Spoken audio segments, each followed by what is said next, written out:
Hi, I recently circulated a video following the This Morning Live programme, which featured the story of our family and my father's lived experiences when trying to access optical healthcare, as there was a lot of barriers which didn't enable him to. Within that programme, a presenter read a part of a statement from the Association of Optometrists. That statement that they read said that they felt a reasonable adjustment would be for a deaf patient to bring a family or friend with them to appointments to communicate for them, and they considered that as a reasonable adjustment.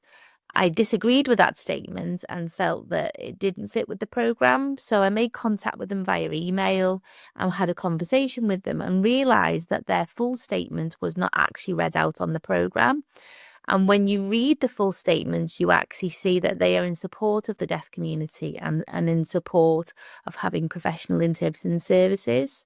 So I've received the full statement and I will translate it in this video so you can see for yourselves.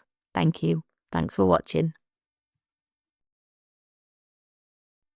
It is important that all optometry practices consider whether a reasonable adjustment is necessary so that they enable patients to access sight testing services. This is one of the reasons why for many years the Association of Optometrists have asked the NHS England to implement a system where BSL interpretation services are universally available to patients who need them. It is disappointing that this ask has not been addressed in any meaningful way and that patients continue to face this difficulty.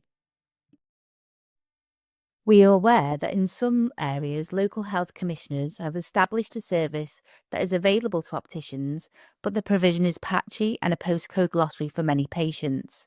Unfortunately, many opticians, as small businesses on the high street, are unable to meet the cost of providing interpreter services face-to-face.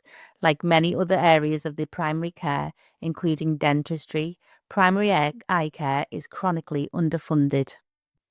These interpreter services cost many times the sight test fee paid under the NHS contract.